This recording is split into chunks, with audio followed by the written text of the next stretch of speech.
What's up, y'all? It's Shuffle, and we're going to be doing a community tier list today. This is the culminating event of about 2.5 weeks of polls. I did one on each character except the Musketeer, and we'll talk about why later. I feel like I say that in every video. Here's something, but we'll talk about it in like 10 minutes. Don't go anywhere. Yeah, so we're doing this. Everyone voted. Each poll got like over 1,000, and the ones at the top end got about 2,500, and I think the Leper one got almost 3,000, which is crazy. It's been pretty cool. So I've been really thankful that everyone participated and voted, and there's been just hundreds of comments, you know, not just to like myself or your own open thoughts, but people start discussing things too in the comments section, which I just absolutely loved. And I feel that we are all richer for that experience. Wow. So yeah, I'm going to go in order of the polls. So the actual chronological order of them being released. And I've written 3 bullet points that kind of summarizes, I was going to say summation, summarizes each, or most of the comments that I was reading. So the 3 bullet points is to give you a couple pros and like 1 con, or, you know, like 1 good thing, 1 bad thing, and a mixed thing. So we're trying to be as impartial as possible. So I took the points that I thought were probably the best spoken, or that, you know, aligned with my own, because there's going to be some overlap of thought here. And I feel that highlighting that is a worthwhile venture. So before we get started, you have 5 seconds to memorize my original tier list. I'm kidding. You don't have 5 seconds. You can just pause the video or something like that. But this is the part 4 tier list that I ended up with. A lot of people got moved around at the end. Actually, about like 4 or 5 people got moved. So this is what I ended up with. And the community kind of agreed with most of this, but then they bucked the trend on quite a few others. Also, just as a side note, I got a recent update to OBS, and I am loving it so far with the window capture here. I'm actually going to double check if things are good. Yeah, it's even better to use than it was before, which I like. So even though it's freeware, when it gets very nice updates, it's pretty cool. So my recording life is nice between this update and the YouTube chapter thing, which I have to start doing. So I've only done it on a couple guides so far. Someone in the comments told me about it, and it was pretty awesome. So I'm going to try and go back and do that for applicable videos. All right, now I'm going to shut up about that stuff, and we're going to start talking about tiers. So it's not going to be in order of SABC or whatever, going, you know, down by that. We're just going chronologically. So we're going to start, you know, people are just going to get thrown into different tiers randomly. So just, I guess, be ready for that. So to start off, we're actually going to get rid of the D tier because I didn't make that as an option. The reason I didn't make that as an option is because my tier list didn't go to C or to D, and I don't think there's any hero that is D tier worthy. I don't think the power level difference between characters is that much that you need 5 tiers. And of course, we're not doing A plus and S minus and A minus and all that garbage. I think that just overly complicates things. You know, you can just do a left-right paradigm if you need to do something like that. So starting off, the first one was the Vestal. Community picked her as S, and the reasons are probably pretty self-explanatory. She is the best healer. Just the raw healing output that is consistent is very nice. The group heal is very nice. She has a stun that's awesome. Like, she doesn't really need to do a ton of damage. Just the fact that she can stun occasionally, especially some of those enemies that have like 65% stun resist or even lower sometimes. She can just snipe them, and being able to heal is just good. You need healing in a lot of instances, and she's the most consistent healer, which makes her awesome. Her camp skills are pretty solid for a religious party. They're solid in general, but they get a lot more value in terms of a religious party. I think like almost like 3 times the amount. I forget which one it's called, but she has one where it gives everyone 5% protection. Unless they're religious, then I think it's 15%, which that's, you know, tripled value. So if you take her with some religious friends, I think there's, Crusader, Leper, Flageolet are the religious friends at that point. And you take them on a camping mission, and they can all just get some solid buffs. So she's pretty cool there. Where she falls short is she is not as good of a support hero as the Occultist.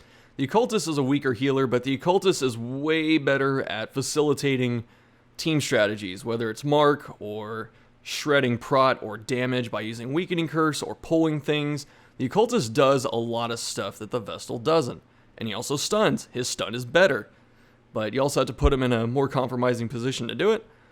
But that's kind of where the difference is between them. And otherwise, that is why Vestal is S tier. I have to remember to be brief because I often ramble too long about literally everything.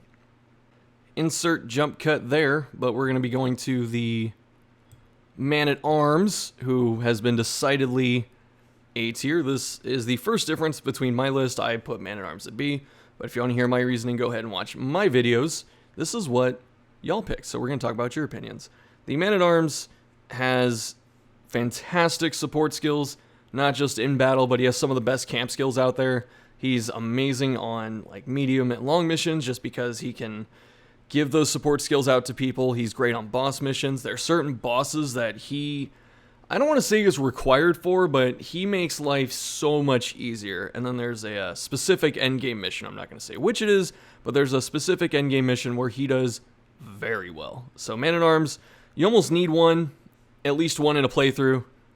Over time, I feel like I've taken less of them just because they've gotten nerfed a couple times, or at least one big time that I can remember. But yeah. So the support skills are amazing. The guard is amazing. He's got the best guard in the game. It's prot, which being able to do protection guarding is often better than the dodge guarding that Hound Master has, just because dodge guarding's a little less consistent, but at the same time, being able to dodge things like stress moves is nice, so you have to kind of make sure that your Man-at-Arms has a way to take off stress, because if he's guarding consistently, he's going to get stressed out pretty quickly. Otherwise, that guard is clutch in a lot of fights. There are several bosses that the guard is just so good in, so definitely make use of your Man-at-Arms if you have one. Where he falls flat is he lacks damage. This problem was exacerbated in one of the recent patches. It might have been the Color of Madness patch, if I remember correctly. But his base damage used to be 8 to 16, which was solid. You know, that's 1 point behind Highwayman. That's the same as, I think, Bounty Hunter. But you're thinking like, well, does a tank need to do that kind of damage? And then you look at Leper, who does like 13 to 26, or Crusader does 10 to 19. And it's okay that a tank, especially with a cool mace, does 8 to 16. But Red Hook felt that that was still worth a nerf. So his damage is more consistent, but overall weaker. It's now 8 to 14. And that is pretty bad. It's only like 2 points, but you got to remember that 2 points goes into not just his Crush or Rampart, but also Riposte. It lowers his Riposte damage, and Riposte is where most of his damage comes from. And this isn't like the, early access where you see Man-at-Arms crit and Riposte for like 30 or some garbage. I can't remember, but it's not as good as it was. And them knocking off his damage is unfortunate. So I guess A is fair. He can't be S. There's no way he can be S with the way his skills work now. You can't stack Bolster anymore. Command is okay, but he has too much to do on each of his turns. Like, you end up falling into this rhythm of having to guard and riposte, whereas it would be nice if you could do like guard, command, riposte, and then sometimes rampart and bellow. Like, he can't do everything. That would be just amazing. So maybe some kind of mod that takes the limit off the skills you pick. But yeah, also bellow sucks in this mode. Amazing in Circus, garbage in the base game. Don't at me. There's the next jump cut, because I take a sip of water after pretty much every explanation. But the next is the Grave Robber. She is going up to A. I was personally terrified as a Grave Robber simp. I thought that people were going to put her in like C tier. That I've seen her on plenty of other tier lists like that, and I was going to cry horrendously. But y'all came through, and you put her in the A tier. And I think people, for the most part, get why at least I chose that. And I saw a lot of the same things come up. But let's talk about what y'all were saying. So, Grave Robber, what she's good at is she has incredible reach. She has moves that can hit any rank that she wants to get to. She has lunge that hits the first 3, which is fantastic. She has throw dagger to snipe those backliners. She has poison darts. She has pick. She has trickery, which is kind of in this. But otherwise, really good reach, huge burst damage. People tell me that Shadow Fade is equivalent to doing nothing on turn 1, and I always feel that that is not totally true. Her high speed lets her go first the next turn, and she defends herself, but then also she gets more than double her damage by Shadow Fading. Like, the damage increase is 100%, so that is double, but then she gets a big crit modifier on top of it, so that is what pushes it past double damage. So it's like, think about it for other characters. Would you skip one turn to do like 220% damage or something like that? It's kind of good, right? I think it is. So yeah, with her damage and her reach and her armor piercing, she has a lot of ways to get through certain enemy makeups, which means she's good in a lot of places. But also that big burst damage can be very helpful for getting through tough enemies, you know, especially when you're playing in Blood Moon. Some of those tougher enemies are sitting at like 40, sometimes 50 hit points or whatever. Like the Swine Skeever, however you say it. I hate that thing to death. But the fact that she can, you know, just lunge up and do like 35, 40 base damage and then crit for 70, 80, something like that is just fantastic. Plus, Shadow Fading lets her companions set up Blight for her if need be. So I'm not trying to rehash my Grave Robber guide, but I always love talking about this character, and I just minimized my notes by accident. So what else? Next point. Oh, I should say this too. For as good as her damage is, the main reason she's probably not S for many people, besides they just don't like her playstyle, is the Highwayman just exists. Highwayman overshadows pretty much every damage dealer, and we'll talk about him later, but you kind of know the drill. Highwayman, very low setup, very high damage, low risk, high rewards, fits in like literally every team. So there's your Cliff Note version.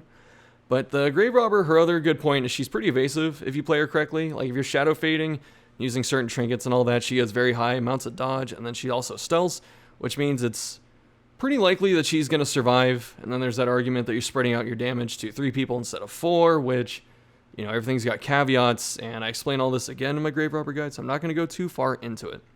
Her main weakness, though, is the dancing ability, which is good for certain comps, and it's great against certain enemies or bosses, but for a lot of teams, it makes it hard to justify using Grave Robber. Like, if you have a Vestal in the team, for instance, and Plague Doctor with your Grave Robber, I don't like that combination, specifically for what I'm about to talk about.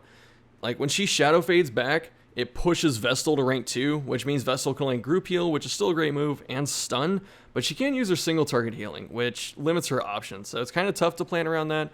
And then Plague Doctor is pretty good with her, but she doesn't stun the front where Grave Robber's biggest enemies are, which is why I use Hellion instead, and Abomination, because she pairs very well with them, and you can slide your Vestal into rank 4. But otherwise, the dancing means she can't be friends with everyone, and that does kind of suck. And if you use her as like a pure sniper, just throwing daggers, even with Mark, she's not as good as Arbalest. So these are some reasons that Grave Robber is not S. Alright, I'm proud of myself. I didn't move the mouse before I did the jump cut this time, so the next A rank is Occultist. He barely squeezed it out. He was like B rank for probably the first few days of the poll, and then it came out to like even between the two. And then over the last maybe week or so, it pulled out a few extra percent to land him in A. This would have been the hardest one to do, especially if the vote was pretty much tied, but between him being a little bit higher on the A vote than the B vote, and the S vote being higher than the C vote, if I remember correctly, means that he is pretty solidly a low A tier hero for the people that voted, the community. The pros and cons of Occultist to justify this ranking is that he is just an amazing support character. As I was saying with the Vestal, he facilitates a lot of strategies, either between lowering damage that's incoming, or pulling people out of position, or marking. And then he has a okay heal on top of it that he can use anywhere, which is nice. And then that stun. There's just so much going for the Occultist that even with the inconsistency of the healing effect that he has, it's pretty hard to deny his usefulness. So it's like if you can square away your healing from some other reliable source in your party, like a Flageolet or a Crusader, or even an Arbalest if you're running that kind of Mark team, the Occultist can get a lot of value, and you can feel really good. You just have to treat him as not a solo healer, because anyone that treats him as a solo healer usually has a bad time, because he's just going to screw you at some point with a low heal when you really need a big heal. Because of that, make sure that you're plugging up his weaknesses before you take him out. The next good point about the Occultist is his ability to kill eldritch enemies. This type is seen most frequently in the Cove and the Wields, but I think it can show up in some form in the Warrens as well. I don't think there's any eldritch enemies in the Ruins, I can't remember offhand, but The other important thing is the endgame encounters of Darkest Dungeon have a lot of eldritch enemies. So if you're going to take a damage occultist, he can find some solid opportunities to do good damage because a lot of the tougher enemies, especially the endgame enemies, he matches up very well against. So definitely consider him if you want someone that can provide some off heals and then some support or the stun. And then, hit a sacrificial stab that has like a massive 13% crit modifier or something like that on those occasional eldritch enemies. I've actually been meaning to try a team like this. I've tried it a couple times, actually, now that I think about it, but I've heard good things too. But I've seen people run double occultists as like their backline. So that way you have, 2 okay healers, and then you have a ton of the curse potential, which could really destroy certain bosses that do high direct damage. But then also you have a ton of eldritch killing. So, very fun playstyle to have. The main drawback to the occultist is pretty much no surprise. The RNG on the heal can just screw you at some point, and you can't do anything about it. Like, if the more you play occultist, you will hit a 0 heal when someone needs an actual heal. And sometimes, if you're like me, in the case of my first Let's Play, the occultist will heal for 0, bleed your hero, and then actually kill them. So every time I open my first Let's Play file, I remember going to the graveyard, and there's a hero, I think it was a Plague Doctor, who died, quote, to a wound inflicted by a teammate. And that was the occultist bleeding her. So sometimes the occultist sucks, but a good like 90% of the time, he's pretty awesome. Next is everyone's favorites, crazy guitar-wielding support dude, and that is, in fact, the Jester. The Jester points that we need to talk about are his amazing support ability. I said this in my Flageolet guide. People think that Inspiring Tune is the best Jester button. It's actually Battle Ballad. Battle Ballad is the best Jester button. It is amazing. It helps you kill things quickly. It takes stress off when you get crits. And it reduces all of the incoming negative things into your team because your speed gets so high that you get to just blow up the enemy before they do anything.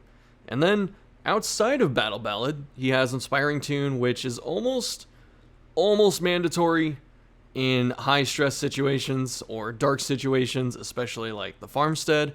A lot of strong Farmstead teams rock both Vestal and Jester, and it's really just because of the raw recovery output these two have.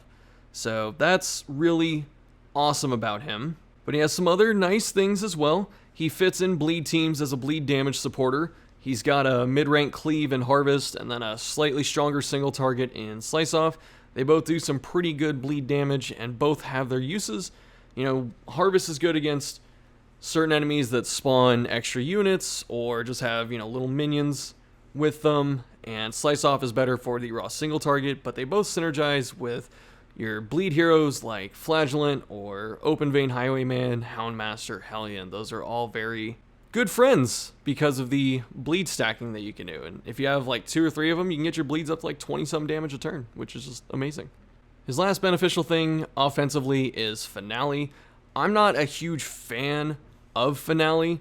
It's kind of a tough move to pull off very well. Like, you really have to pick your spot, and then sometimes like it crits and just overkills by like 70 damage, or sometimes you need it to crit because you have like 45% chance to crit, and that just doesn't do it, and that feels bad. So Finale is still a pretty solid option. It's really good for just nuking a big threat or trying to burst down a boss. I remember I had a video clip where I think I hit a Shambler for like 98 damage with Finale, and that was awesome. So it's got a lot of good uses, and that lets Jester fit into a lot of teams either as a bleed damage, a raw damage, or most easily his support loadout. Jester's main drawback is his lack of inherent defensive options. He does get a little dodge bonus from solo, but for the most part, he doesn't have a stun, he doesn't have stealth, he doesn't have block like Shieldbreaker, he just has nothing. He just has slightly, I shouldn't say slightly, he does have really good dodge. I think he has the best dodge in the game at 35, if I'm not mistaken. So he can get some pretty solid dodge numbers, but in lower light settings, when the accuracy gets very high, he can't really get out of the way of a lot of stuff. And then, as I was saying for other heroes, dodge is pretty inconsistent, even though it is nice. He really needs someone that can protect him, either a man-at-arms with guard, or a team that has a lot of stuns, so he just doesn't get bopped every time he does something.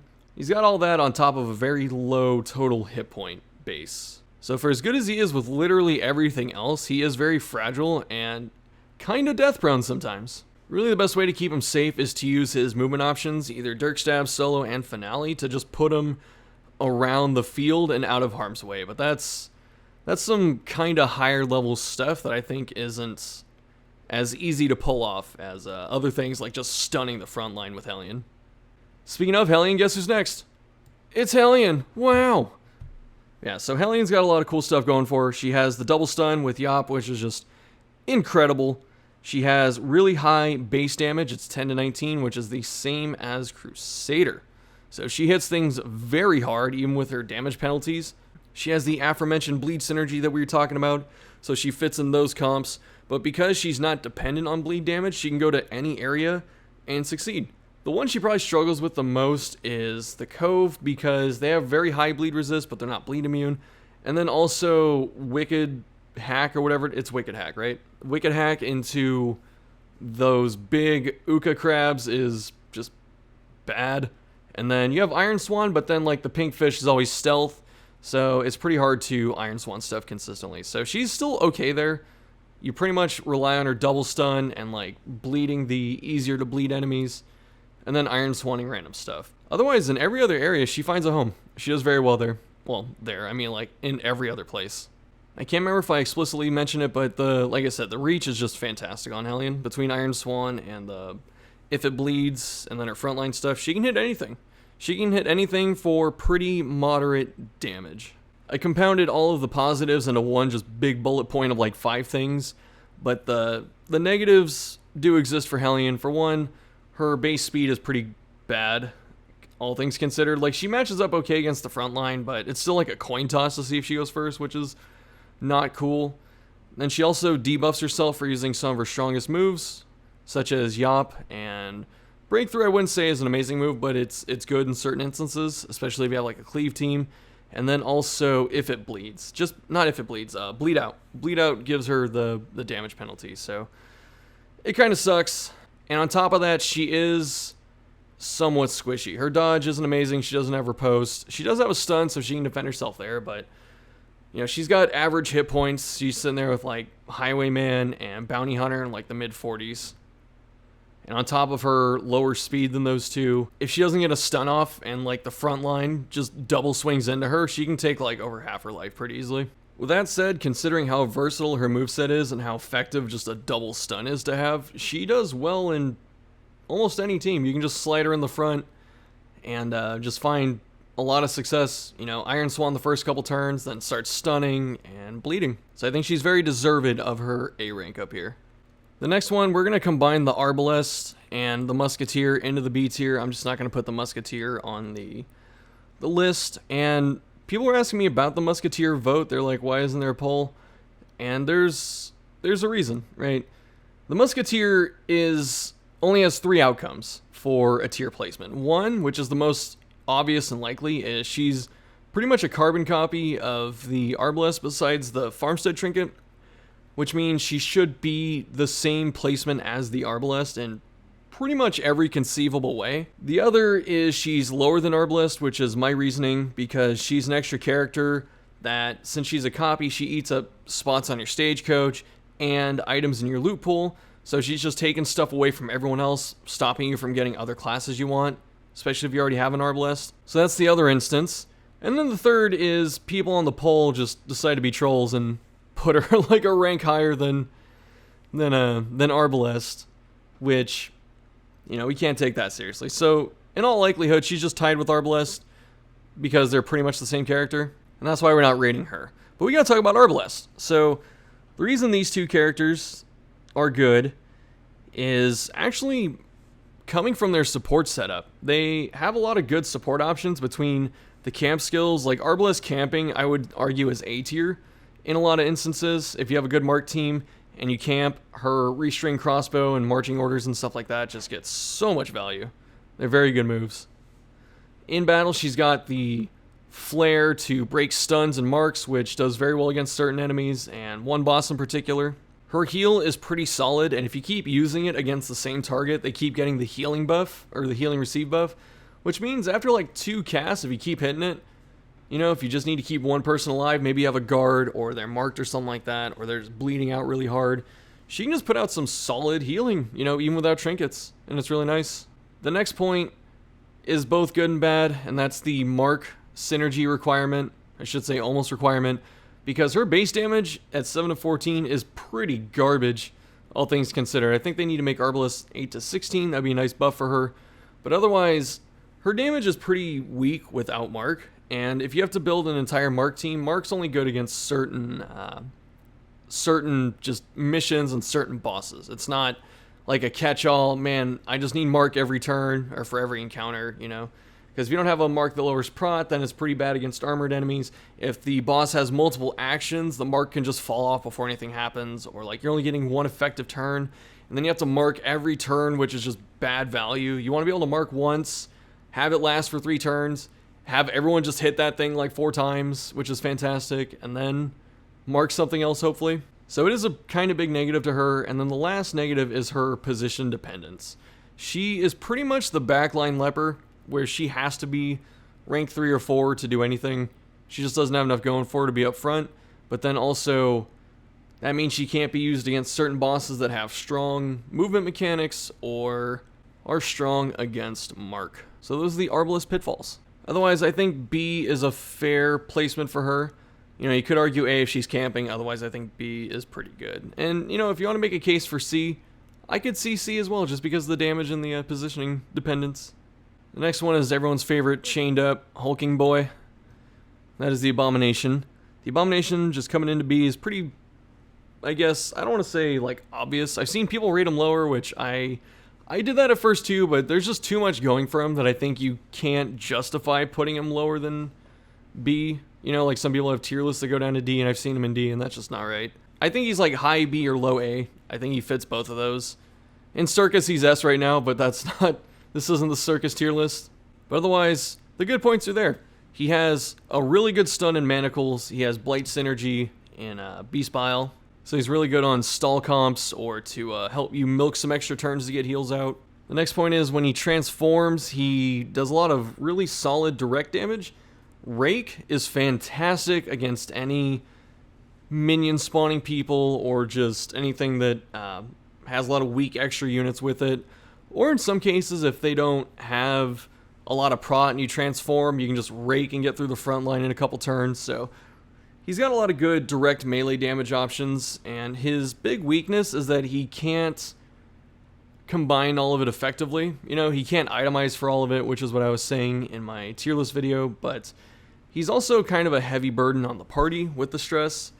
There are people that will sit there and say, well, you just need to know how to manage stress, and it's like, it's not so much about knowing how to manage stress, which I think most people understand, right? They understand that sometimes you take the minus stress trinkets, or you bring a Jester and stuff, which I think he pairs pretty well with Jester, actually.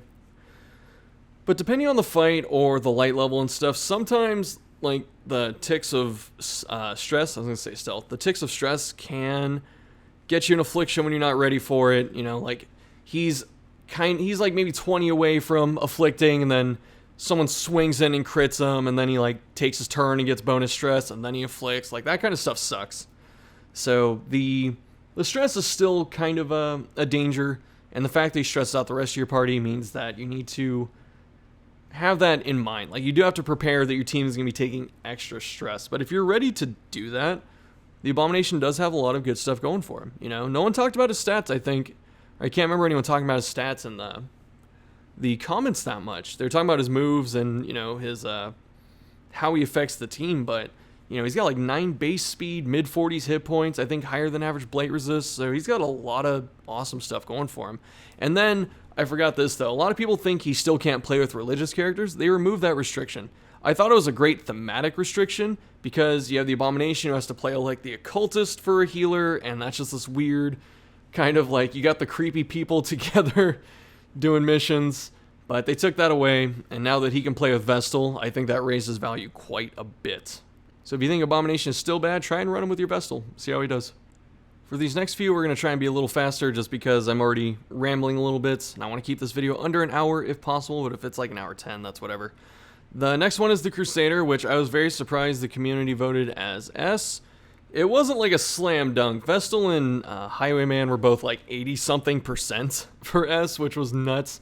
Crusader was about 50 to 55, I think, percent for S, and then the rest was like A and then a little bit B. But this is something I agree with because I felt that Crusader was S. He has a lot of good support things going for him, and then the people say like, oh, he's jack of all trades, master of none. But sometimes you need a jack of all trades because that means like the Occultist, he can fit in a lot of teams. That means like Highwayman, he can fit in a lot of teams. You know, Highwayman just does damage. But no one ever says like, oh, Highwayman has no synergy besides like a little bit of mark or a little bit of bleed.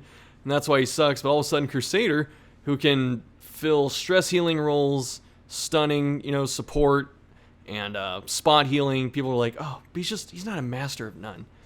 But I'm digressing. Let's talk about what y'all said. That sentiment was echoed that he is a great support healer and supplemental healer with the stuns and stuff. So he's pretty good to sit up front and keep the front line stunned consistently by alternating stunning blow, and then your team just kills the back line, and then he helps kill the front line after, or he provides like heals as necessary. And there's a lot going for him there, which I think is pretty good. People like to say he's a rank 1 and 2 hero, which I think is not that correct. He just does different things wherever you put him. So in the front, he's pretty good as a stun bot and a healer.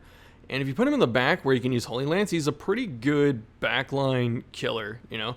The same people that tell me Hellion and Iron Swan are amazing say that Crusader has no reach even though he has Holy Lance. And I don't quite understand that because Holy Lance is really good. It's got a fat crit modifier.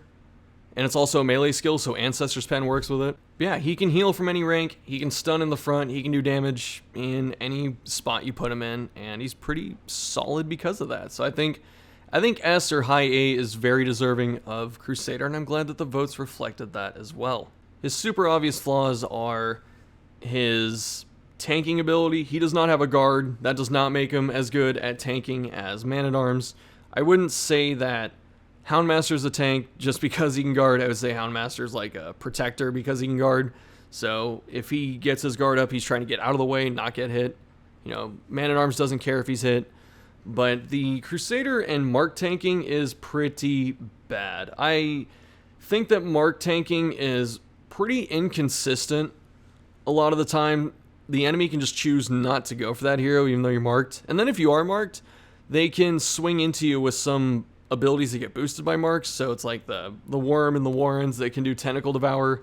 Just, you know, even with your 30%, 40, 50% prot, depending on your items and quirks and all that, he can just bite you for, you know, like 18 or 20 or crit you for higher, which is just not okay.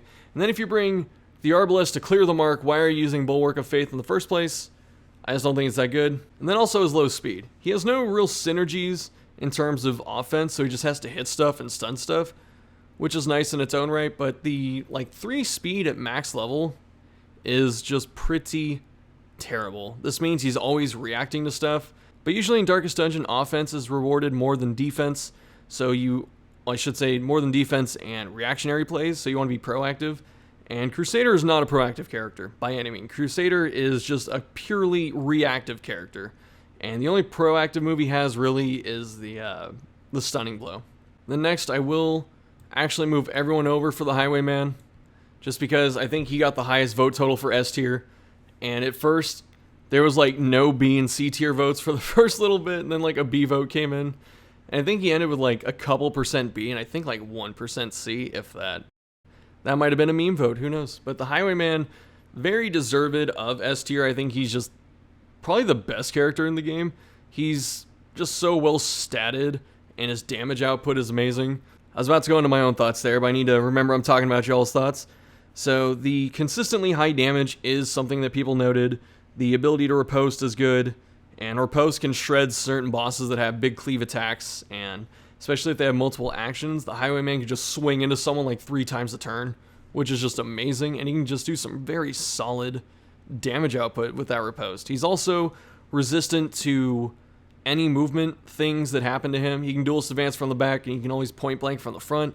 So Highwayman is never, ever out of position. He just has something to do at every spot, and it usually involves doing big damage. His only notable weakness is that even though his damage output is very high, pistol shots is only reliable like backline hit, and it's not that strong. You can give it some mark synergy if you want, but he has a little bit of trouble cleaning up backliners, especially on Blood Moon, unless he's hitting crits, which is very easy to do with him. You can stack a lot of stuff to give him crits, but he usually needs help to get through a backline in a couple turns, and backlines are oftentimes the most threatening thing. So you're kind of using him to chip away at the backline, and he needs help for that. And then after that's done, he can just start ripping into the front. And against certain bosses, as I was saying, he just puts out a ton of damage. He has like one minor negative, and I thought it was funny because I couldn't think of one off the top of my head. I'm just reading these comments, and I'm like, oh my god, where does he suck? What is bad about Highwayman? And then someone mentioned that he needs help killing backliners. I was like, that's it, right there. So I completely agreed. Otherwise, very deserved of his like S+ ranking, even though I don't like using the plus system.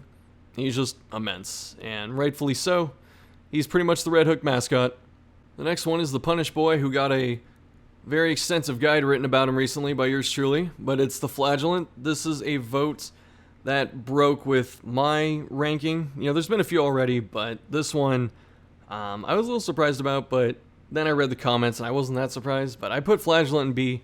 Community voted him for A. There's a lot of cool stuff going for him. So if we look at it, he's the best bleed DPS in the game. He can do a backline cleave that's like 5 points each. He can do punish for okay on-hit damage and then a 6-point bleed. And then I believe all of his stuff, or I should say punish and rain, both lower bleed resist. So that helps every other person, including himself, get bleed synergy going. So that means you don't always have to use a bleed chance trinket, because you hit them once, you may not get the bleed, but then you lower their debuff resist, or not their debuff, their bleeding resist, and then you hit him again. And then once you get like one stuck to them, he's pretty much hitting them every time with it. So he can do a lot of bleed damage. It's like 1 point behind Plague Doctor in a lot of ways. And someone made this comparison too. They said he's kind of like a frontline bleeding Plague Doctor, and I thought about it at first. Because he doesn't have the stuns, he doesn't have the movement abilities, and he can't clear corpses, and he doesn't have like emboldening vapors. But his damage is similar in that it's all damage over time for the most part. And Suffer kind of acts like battlefield medicine, where you can cleanse damage over time, and in this case, mark. So that's pretty cool. And then he has like a stress heal on top of it. The Flageolet does have some awesome stuff in that department. The other thing I like is that his support moves, like Reclaim and Redeem, and then Exsanguinate's a special case. Exsanguinate's just a crazy move. It's very good. But his support stuff, so like his 2 heals and Endure, and to an extent Suffer, they kind of synergize with his gameplay. They don't like impede on it, which is, I think, is a really awesome thing about Flageolet, where there's almost no bad set of moves to take unless you take the last 4 and you give him no attacks. I think that setup sucks. I've used it and I just didn't like it. But you know, he's doing damage through his bleeds, which takes a little bit longer to kill stuff, but then he's getting hit, so he gets stronger, which helps him kill stuff, or set off his other effects, so he's very hard to kill. Whenever you're using like Redeem, you can usually find a second target to heal up. Exsanguinate puts out a ton of damage while healing him. Reclaim hurts him, so he can use his other stuff and then heals other people. And then if you really want to go for Rapturous, you can just spam Endure, which I advise against.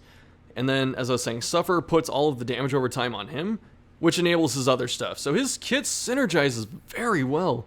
And it would be nice if he was kind of like the Abomination, where you could use all 7 skills, but you can't, which sucks. But otherwise, like, there's almost no bad loadout for Flageolet unless you take, like, no attacks. I thought he's a very well-designed character in that regard. I mean, all the characters are pretty well-designed in this game, but Flageolet just has this, like, perfect synergy between everything he's doing at all times. And as long as he's finding a way to take damage, he feels like he's always getting value. So he's pretty cool. And I guess maybe he should be A, you know? He used to be like S+ before, and then they nerfed Punish and his low health effects. I think they gave him uses per battle, and I think they lowered the effect of healing and stuff. So because of that, he will never make it to the S tier again. I'm sorry. So next up is the Hound Master, who's already on the list here. The reason is I screwed up the first take I was doing about him. I started going off into ramble territory, so I just cut it off where it was at, and I was like, you know, I'm just going to start over. But the Hound Master, pretty deservedly A tier. Most lists I see put him in A or sometimes S. I don't think he's quite S, but this isn't what I'm thinking. This is what y'all thinking. So the Hound Master, he's a highly versatile character. You can put him in the back as a damage dealer. You can put him somewhere as like a support, you know, like rank 3 or 2, where he can use Blackjack and Stress Heal and Guard, depending on which spot he's in. He can heal himself, which is okay. He has Mark Synergy. He has the best mark in the game with Target Whistle. And since he has Mark Synergy and Bleed Synergy, even if they can't bleed, he still does okay in certain areas like the Ruins. Like, he can get through it with just the Prot Shred and the direct damage. And then there's the camp skills. Like, there's just so much good going for this character that it's kind of hard to find negatives, but they do exist. Before we get to the negatives, though, his next major point is he's very strong against Beast and targets that can bleed, so that makes him good in a couple of the endgame missions. You know, you're probably expecting Eldritch when you get to the endgame, but there are also certain instances where they have like a Beast subtype, so he still finds value there, which is really nice, and then all of them can bleed, if I remember correctly. So Hound Master never really falls off in terms of effectiveness, but that's also kind of his weakness, you know? Like, if they aren't marked or one of his subtypes, or if they can't bleed, especially if they can't bleed, his damage is kind of bad. Like, if you don't have a mark, and if you don't have the ability to bleed them, his damage feels garbage. It feels really bad. It's like, he hits things for, I don't know, 8 damage or something, maybe like 10, or you have like the group cleave, but it's like, his damage is very dependent on his synergies. So if you're not rocking his synergies, he's going to feel kind of weak. The other notable thing not to like about him is he brings dog treats. The dog treats themselves are fantastic. They can be used in the Cove, if I remember correctly, and I can't think of another spot they're useful in terms of curio. But the treats take up space, which means you can't take other things that you want, like holy water sometimes, or you can't pick up certain treasure until you use the dog treats. There are a lot of missions where if I don't run into a threatening enemy, the dog treats are like the first thing I dump, so that does kind of suck. But otherwise, he's also kind of squishy. He's got like base 37 hit points, and if you get his district, he goes up to, I think, 41. And you don't want someone that's got low hit points as a guarding character. Like, the dodge guard is solid, but sometimes, you know, the enemy high rolls and they hit like the 30% chance to hit, or they crit you or something like that, and then Hound Master is going owie. So he's kind of squishy, which does suck. His damage sometimes doesn't match up, which does suck. But other than that, very effective character. Very awesome things to do with him, and you can usually find something to do in most teams, even if it's not like direct bleed damage. You know, I'm just going to slide the Musketeer in, just so no one goes, why isn't she ranked? I'm just going to put her there. We talked about it, so hopefully I don't get any comments, but maybe someone's going to say something. Next up is our first and only C tier, and that is the Antiquarian. I was laughing because in the comments people were saying that she's like $ tier, so, you know, money S tier, cash tier, if you will. And I agree. You can't rate her as you do other characters. That's what a lot of the comments were saying, which I did feel was a valid criticism. She's not a combatant. She's just really good at getting you money, and because of how the gold stacking augments because of her, she can get you some extra heirlooms sometimes, or trinkets with the scrounge ability, and that lets her set up the rest of your game, especially in something like Blood Moon, where you have a time limit. Just being able to get, you know, no joke, an extra 100,000 gold out of her, probably more than that, over like the life of 0 to level 6, means that she really sets you up for the rest of the game. And you often don't need more than one in a playthrough unless you're trying to run a team that she's actually good in, which is like a dodge spamming composition. Otherwise, it's pretty cut and dry. She's bad in combat unless you're dodging. She gets you a ton of money, which means she's S tier in a way. But then if you're just valuing combat, she's like a C tier. That's the Antiquarian. Next up is the current, probably king of Butcher's Circus. That's the Bounty Hunter. He's only A tier in this game. But the reasons for his placement are he's very good in mark comps. He can set up marks himself. He has a pretty good one that lowers prot. He also has Come Hither, which doubles as a mark, so that's pretty cool. And then he also does bonus damage to mark. But otherwise, he's like the mark guy. I think he's probably the quintessential mark character, where, sure, the Arbalest, I guess she's the other one, right? But the Arbalest, you know, she shoots marks, but the Bounty Hunter can just do everything. He's like Thanos almost, where when you want to use his mark, the mark for death, you know, he just puts on his gauntlet and grabs his axe and says, I'll do it myself. So he'll mark you, and then he'll give himself like +5 speed, and then hit you the next turn before you do anything. So he's pretty cool in that way. But otherwise, he's got the mark synergy, he has massive damage potential. Like, if he starts chaining like 2 or 3 crits, he's going to make the Leper look like a spaghetti arm little boy. He just does so much raw damage output when everything starts rolling for him and he's hitting crits. He's really good at disrupting the enemy formation or just their tempo by having a couple stuns and push and pull effects, so he can just move people wherever the hell he wants to. And if he can't reach rank 4, he can still hit it with Caltrops or Mark, so they get a debuff on damage and then also Mark synergy. And then finally, he's just a very effective boss killer. So if you know what the boss is, and you know that the bounty hunter can just swing into it repeatedly, he's usually pretty good and worth taking, especially when you get to camp. So you camp, and then you use the stuff that like boosts his damage against, you know, like double-spaced enemies or just his raw damage output. And bounty hunter can just shred through something. And the other thing too is, since he has so much reach, you know, he can hit rank 3 with finish him, he can hit rank 1 and 2 with collect bounty, and then he can pull stuff if he needs to. Depending on what the boss is, you can just take 2 of these dudes and just mark, and then just have them just slap and wail and chop and everything like that, and just blow something up in a couple turns. So he's one of the few characters I would say is really good when you take more than one. He does all this on top of being kind of tanky. He's got like 45 base hit points, which is, it's nice. With that said, his reach is pretty good, but since he can't hit rank 4 consistently, and you want to hit collect bounty more than finish him, he's not great at killing backline. This is kind of Highwayman's weakness too. So you're just looking at Highwayman's consistent damage output, and then they both share the same kind of weakness in terms of reach. And so that's why Bounty Hunter probably can't justifiably be higher than Highwayman, just because he's a little short in most departments, especially if Highwayman's riposte matches up pretty well against the boss or whatever you're fighting. The other negative is that Mark isn't good against every boss. There are some bosses that have multiple actions per turn, and Mark falls off very quickly, and that makes it very bad. Like, if you are going to use a Mark, you want the Mark to stick for 3 turns. You want everyone to hit it 2 or 3 times, and then you want the Mark to fall off. But if they have 2 or 3 actions a turn, or in the case of a certain someone, they have 4, the marks are just falling off every turn, and if you have to reapply them every turn, it's actually such an effective damage loss in most cases that you'd be better off just hitting them repeatedly. For some reason, I just started thinking about the TV show Chopped on, I think, Food Network with Ted Allen, and I just want to hear him narrate the bounty hunter, like where he marks them and then goes, you know, "I'm sorry, skeleton, you've been chopped," and then just, you know, blaps them for 45 damage. That's the world I want to live in. When's the Ted Allen voice narrator pack? Come on, Red Hook. You know, I love Wayne June, but, like, we just never got any narrator packs for this game.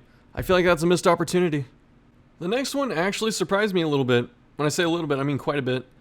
It's the Shield Breaker, and the community put her in A. I felt that she was A as well, so the reason I find it surprising is because I've had so many people in my comments and stuff tell me that she's S tier, she's just like the best damage dealer, she does literally everything, she breaks certain bosses. And that was mostly true, but the community comments as well as my own thoughts lined up on this, and that's the fact that she just has a horrendous early game. Shieldbreaker's pretty bad from level 0 to 2. Once you get her to 2 and you get Impaled to rank 3, and then you get her Spear to rank 3 where she gets +2 speed, then the Shieldbreaker starts becoming a menace. But before then, she's pretty weak, and I think people don't scope out the entirety of the game when they make these decisions, which is fine because you play probably most of the time at actually maybe you don't. I was gonna say you probably play most of the time at high level, but that's only if you're doing farmstead and stuff. I actually think you spend most of your time in lower levels, like from 0 to 5 or 0 to 4, something like that. But I digress. I've seen other tier lists where Shieldbreaker's just S and they say she's best character in the game and stuff like that. So to get almost like around 2,000 votes that put her in A pretty consistently, I think it was over like 50%, was very surprising. Regardless, let's talk about what's good about Shieldbreaker. So she has Blight Synergy, which is pretty cool. She has Impale, which is one of the best moves in the base game, I feel like. It's just an amazing cleave. She breaks certain bosses and just pretty much trashes the rest of them with her just flat, raw damage of Pierce. But then also she has the best reach in the game. I would argue she's the best reaching damage dealer in the entire game. The only thing that's really bad for her is if she hits rank 4 because she can't pierce, so she has to puncture, which does kind of suck in the grand scheme of things, but It's pretty hard for her to get knocked back to rank 4 unless it's a certain enemy or like a shuffle effect pushes her back there. One of her biggest weaknesses is that she's kind of squishy, especially starting out, but between blocking and some of the hit point trinkets that she has access to, she can actually get pretty strong and survive well in the front lines. It leaves her only real weakness as the dancing ability. So that just leaves her main weakness of being a dancing character, which it is good sometimes to be a dancer, but it can be hard to build teams around dancers, just like how the Grave Robber kind of pushes people out of the spots they want to be in. Sometimes you have to plan accordingly. The Shieldbreaker does the same thing. This means that the combination of her rough early game, her dancing, and her nightmares that people did talk about mean she is probably... Like, you could still make the case for S, but I think A is pretty fair, and I think that's where she should be. And apparently that's where everyone else thought she should be as well. When I say everyone, I mean like the majority of voters. I shouldn't say everyone, because, you know, there's quite a few that voted her S and a couple that voted her B, but you get what I mean. So we just talked about the snake, now we're going to talk about the bird. And it looks like Team Red Hook is actually S tier, or the usual suspects, which I guess makes sense. This team, I feel like you could clear most of the game content with because it's so balanced. You have a lot of stuns, you have a lot of blight or bleed damage if you want to have it. You have some okay direct, actually have really good direct damage, and then you have some good support abilities. So the 4 of these characters together doesn't surprise me that they're S. They're all pretty strong, especially as a cohesive unit. I feel like the game is balanced mostly around that. But we're going to talk about the Plague Doctor specifically. I think it's kind of funny that she's sitting in S for the base game, and then in Circus, she's probably the worst character. Very polarizing, and you can see how powerful her stuns are, because the moment she loses them, people think she's garbage. The first point is probably obvious to everyone. Why is the Plague Doctor good? Double stun. Blinding Gas is amazing, even though it's been nerfed. Even though frickin' Blasphemous Vial's been nerfed, Blinding Gas is still crazy. It still just wins fights. If you're not in the farmstead, it's just such an oppressive move that it helps you get through most enemy backlines. And then you top it with the Plague Doctor's base 9 speed, which means she can get out ahead of some of the stress dealers more often than not. The next point about Plague Doctor is her fantastic support potential. This takes the form of not just the stuns, but Disorienting Blast gets rid of corpses. She has Battlefield Medicine to take damage over time off 2 people, plus a heal, which is really nice. And then she has the ability to lower accuracy with Noxious Blast. Then there are the camp skills like Curing Disease, and then finally Emboldening Vapors. That move is nuts. So if you have someone that's there to kill bosses, like your Bounty Hunter, your Highwayman, or your Leper, you just tap them with Vapors 2 times, and they just have like 50% damage or whatever, plus I think 6 speed.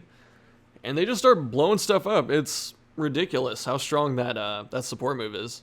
Which means that even if the enemy cannot be blighted by something, Plague Doctor can still find a home on a team, because she can show up and provide stuns. Stuns work in every region.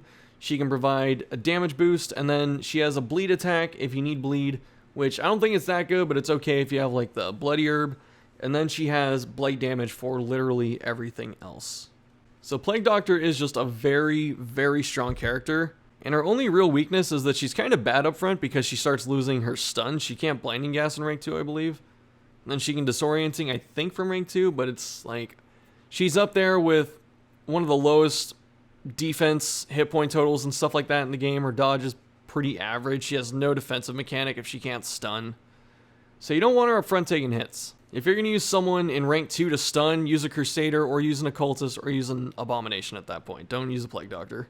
Which means she is kind of weak to movement abilities, but if she doesn't have to move and she gets to stun stuff and she gets to get her support skills off, she's really good. She's pretty much good anywhere, so I think the S tier is very deserving for her. That's right, final point about the Plague Doctor, she has no burst damage to speak of.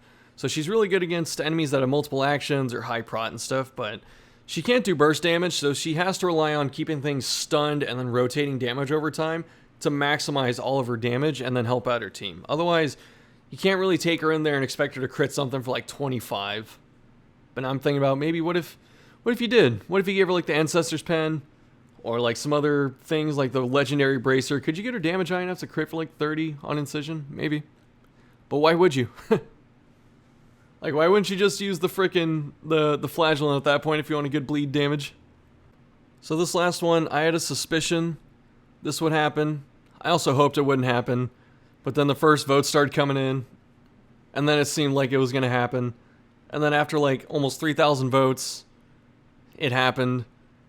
And this was the funnest poll to do because it had the most votes, I think, and it had the most comments. And it was like a very polarizing set of opinions. So it was very fun to read through and very fun to be a part of. So thank you, everyone. If my build-up wasn't enough, you can probably guess the Leper was voted as a frickin' S-tier character. I don't quite understand why, but let's look at the comments. The comments were pretty much in two camps. It was either Leper is super bad or Leper is like the best character, which I think some of those votes were meme votes, but you know what? It's hard to say that there weren't meme votes in the other polls. It just seemed like it was more prevalent in Leper, but I digress. So the comments about Leper were his accuracy's bad and the damage is good. I translated this in my notes as sword goes whoosh or sword goes crit 69 Keck W. I'm hoping that my reference to a common Twitch meme did not alienate some of the viewers. One of my favorite comments about the Leper that I heard, because I never thought about this before, actually multiple people called him a specialist. And certain characters are specialists in this game, but the Leper was noted as a boss killing specialist, which I hadn't thought about before, but it made a lot of sense when you think about it like that. Leper's like below average, I would say, in your average dungeon hallway fight and stuff like that. But if he can camp and get some buffs, if he can hit revenge, and then he can swing into something like 4 times, Leper puts out a ton of damage, which means rightfully so, he is actually a boss killing specialist. So I thought that was a really cool way to think about it, which means that the 2 positive points that I have are really just the raw damage output and the boss killing. I think he's kind of bad everywhere else, and a lot of people seem to echo that sentiment in the comments. The reasons being he has no reach. He can't kill the backline enemies, and the backline enemies are often the most threatening because they're the support and they're the stress nukers, and stress is usually more dangerous than hit point damage in Darkest Dungeon. So the fact Leper can't just hit those people in the back means he kind of sucks for that. Leper also constantly swings into high protection enemies. I think people don't think about that enough, where he's got this massive 13 to 26 damage that he can only swing into people that have like 25, 33, 40% prot. If they guard, it goes up to like 70. So Leper needs a lot of help. Leper needs like a Jester to give him a ton of accuracy and crit. Leper needs maybe someone that can lower guard, or not lower guard. Actually, yeah, lower guard by, stunning, or lower protection like Occultist. Occultist actually does pretty well with him because Occultist can stun stuff. Occultist can lower dodge. Occultist can lower prot. Occultist can pull stuff to him. So there's some good synergy there. But Leper really needs a team built for him in order to see really good effectiveness. I think he's also pretty good in the farmstead, because until you start getting to like the late farmstead, when you start getting the random enemy rolls, he's pretty good against the husk enemies, just because it's usually not like mega high dodge or high prot, so you can just like, chop through him pretty easily. Yeah, there's not much else to say about the Leper. He sits up front, he loses if he gets moved. Like, you almost guaranteed, I don't say guaranteed, but it feels so bad when he gets hit to rank 3 or 4 and you don't have a way to fix it. And he needs so much help in your team to be effective. But like when he's effective, he just shreds stuff. And it's very fun to play. So there's a lot of cool stuff about Leper. Even though I think he's B tier, some think he's C. Some say he's the worst character in the game. And then some people say he's a freaking S tier monster. Thanks for watching. Next time we're going to do some Butcher's Circus stuff in terms of videos. So look forward to that. And in terms of a tier list for Butcher's Circus, that is coming soon. TM, as I was saying, I want to see how the Season 1 changes go, if they change anything, because if they don't change anything, then what's the point? Or, well, no, there's still a point to making a tier list, but it's like, that's going to change my opinion. I'm going to have to actually make up a new list, because I have one that's pretty much done, but I just want to see what's happening, because I don't want to release it, and then it's like, oh, JK, Season 2, here's like 14,000 changes. Okay, thanks. Anyway, join Discord. Thanks for watching. I'll see you later.